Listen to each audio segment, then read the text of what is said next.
There is a version of you that wakes up tired, scrolls without purpose, delays important work, and promises to start tomorrow.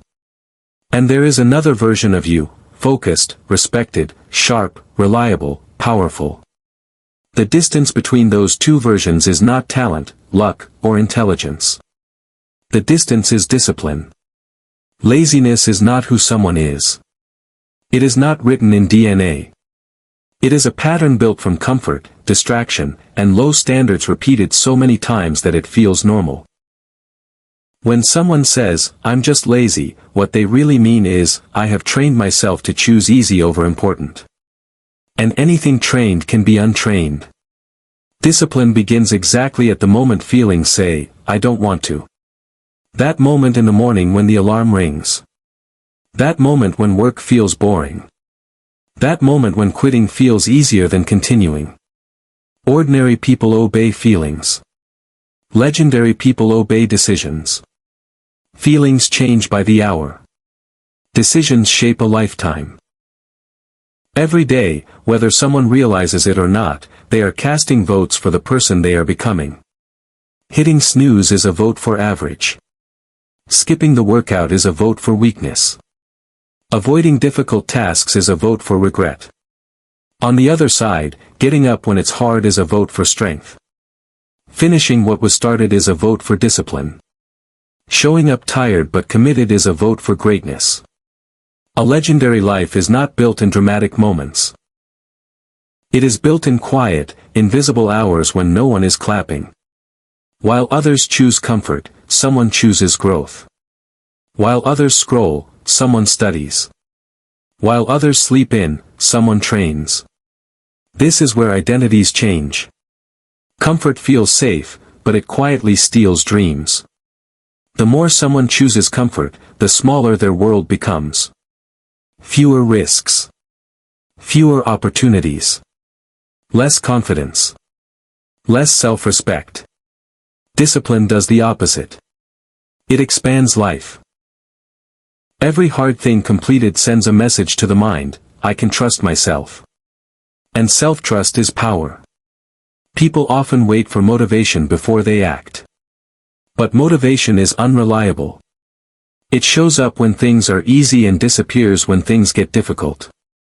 Discipline works even when motivation is gone. Discipline says, "I do this because I said I would."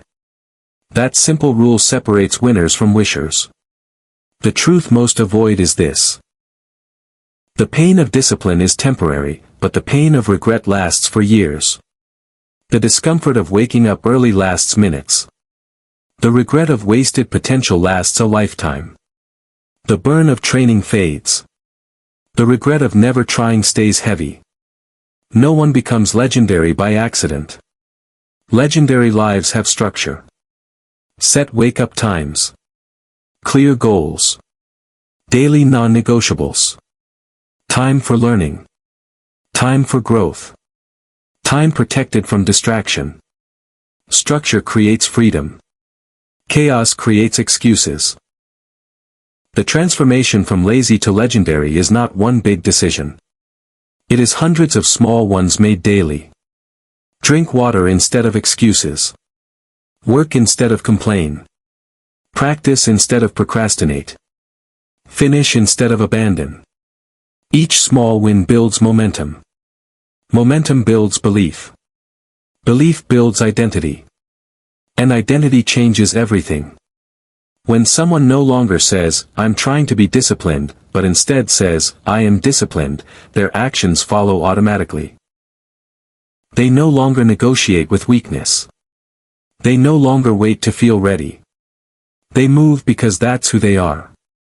Inside every so-called lazy person is untapped strength waiting for structure. Waiting for standards. Waiting for a moment of decision where excuses end and responsibility begins. The day discipline becomes stronger than mood is the day life changes direction. Energy improves. Confidence rises. Respect increases. Opportunities multiply. Not because the world changed, but because the person did.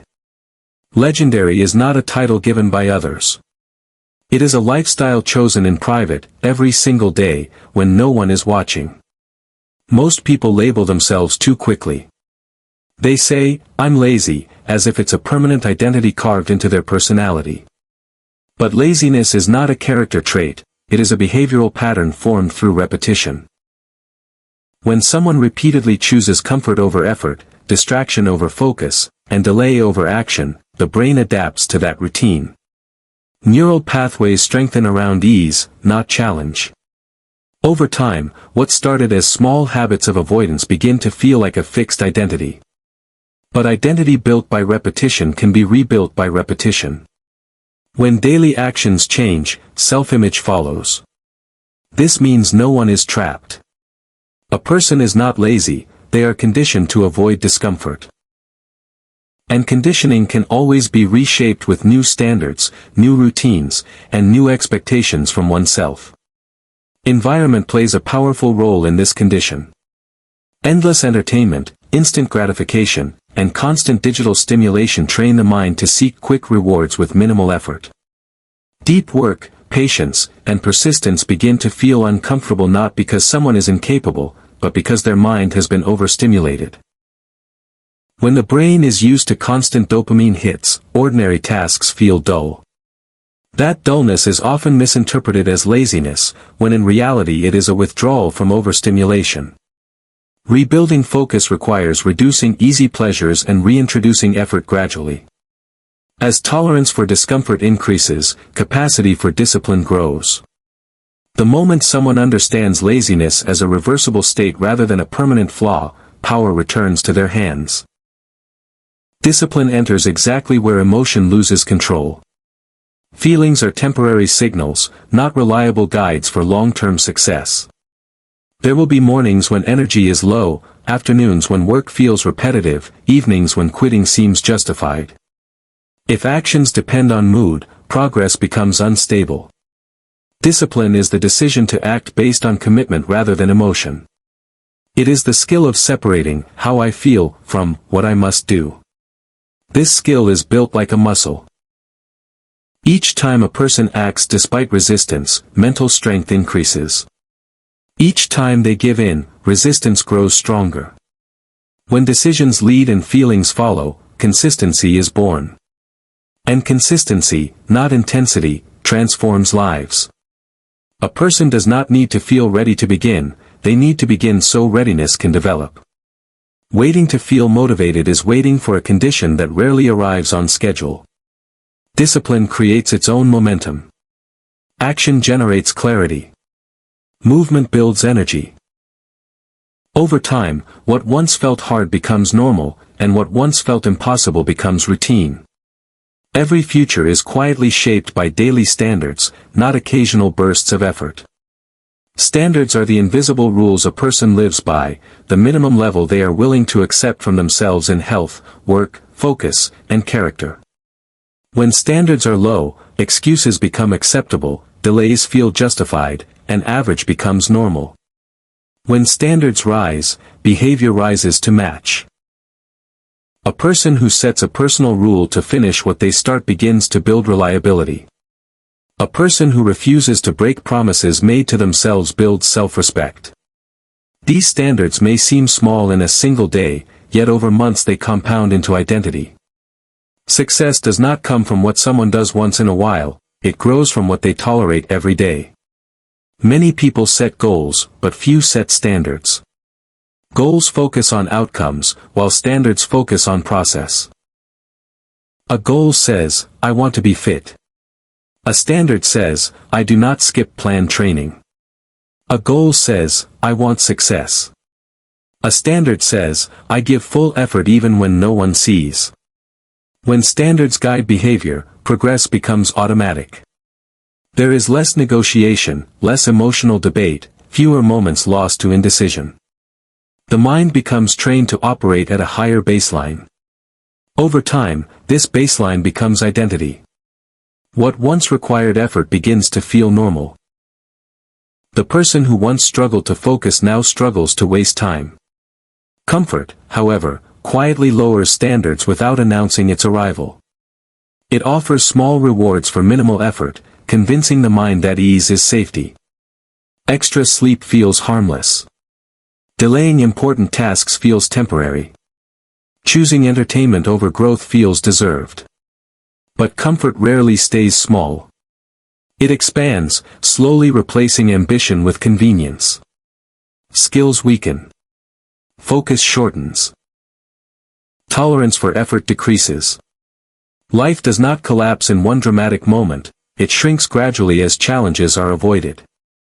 Growth and comfort cannot exist at the same level for long. When comfort leads, potential fades. When challenge leads, capability grows. Discomfort is not a signal to stop, it is often a sign of expansion. Muscles grow through resistance. Skills sharpen through practice. Confidence forms through facing difficulty. Choosing controlled discomfort each day raises standards naturally. And as standards rise, life begins to expand in ways comfort could never provide, opening doors that once seemed out of reach and building strength that carries into every area of living. Big transformations rarely arrive through dramatic action, they grow from small behaviors repeated with intention. A single disciplined day may not change much, but repeated days reshape identity. When someone reads 10 pages daily, practices a skill for a short focus period, or keeps small promises to themselves, they are sending signals to the mind about who they are becoming. The brain pays attention to patterns, not grand declarations. Saying, "I want to improve," means little without evidence. But completing small, consistent actions provides that evidence. Over time, those actions accumulate into proof, and proof reshapes self-perception. A person who once believed they lacked focus begins to see themselves as someone who follows through. Identity shifts quietly, not through emotion, but through repetition. Consistency also removes the pressure of intensity. Many people fail because they rely on sudden bursts of energy, pushing hard for a few days and then stopping when enthusiasm fades. Small actions avoid this cycle. They are manageable even on difficult days. They reduce resistance and make progress sustainable. As these behaviors become routine, they require less mental effort. What once felt forced becomes automatic. This is how discipline stops feeling like struggle and starts feeling like lifestyle. The change is subtle at first, but over months the difference becomes visible in skills, health, confidence, and opportunities. Confidence is often misunderstood as something gained from success, praise, or positive feelings. In reality, real confidence grows from evidence of self-control. When someone repeatedly does what they said they would do, especially when it is inconvenient, they build trust in themselves. That self-trust becomes the foundation of confidence. It is not loud or emotional, it is steady and quiet. A disciplined person does not need constant motivation because their confidence comes from past actions, not present mood. Motivation is unpredictable. It rises when conditions are good and disappears when challenges appear. If progress depends on motivation, consistency breaks. Discipline fills this gap. It provides a stable system of action that continues regardless of emotional state. Each time someone acts without waiting to feel ready, they strengthen this system. Over time, the need for motivation decreases because habits take over. Action becomes standard rather than special. And from this steady pattern of behavior, confidence continues to deepen, supported by repeated proof that effort will continue whether feelings cooperate or not. Every meaningful pursuit carries discomfort, yet people often pretend they can avoid pain altogether. In reality, the choice is never between pain and no pain, it is between the pain of effort and the pain of regret. Effort asks for energy now. It demands focus, persistence, and the willingness to stay present when tasks feel demanding. Regret asks for nothing in the moment, which makes it attractive. But regret collects interest over time. It grows quietly in the background, showing up in thoughts about missed chances, unused abilities, and risks never taken. The temporary strain of discipline fades after action is complete, but regret tends to linger, revisiting the mind long after opportunities pass. The pain of effort has a purpose. It signals growth, adaptation, and expansion of capacity. Muscles strengthen through resistance. Skills sharpen through repetition. Mental resilience forms when someone continues despite internal resistance. This discomfort is structured and meaningful. It leads somewhere. The pain of regret, on the other hand, is passive. It offers no improvement, no progress, no forward movement. It simply reminds a person of what could have been. Understanding this difference changes decision-making. Short-term comfort may feel easier, but long-term consequences carry more weight. When choices are viewed through this lens, effort becomes an investment rather than a burden. Legendary outcomes do not arise from random bursts of inspiration. They are built on structure. Structure does not limit freedom, it protects focus. When time has a plan, energy has direction. Clear routines reduce decision fatigue and prevent willpower from being wasted on small choices. A set wake-up time, dedicated periods for learning, focused work blocks, and defined rest create a framework where progress becomes predictable. Without structure, days drift. Attention scatters. Important tasks are delayed by less important ones. Structure also removes reliance on mood. When actions are scheduled, they happen because the time says so, not because feelings agree. This consistency builds reliability. Over time, structured days stack into structured weeks, and structured weeks into structured lives. What appears to others as extraordinary discipline is often simply the result of well-designed routines repeated over long periods. With structure in place, growth stops being accidental and starts becoming intentional, guided by systems that carry effort forward even on days when enthusiasm feels low.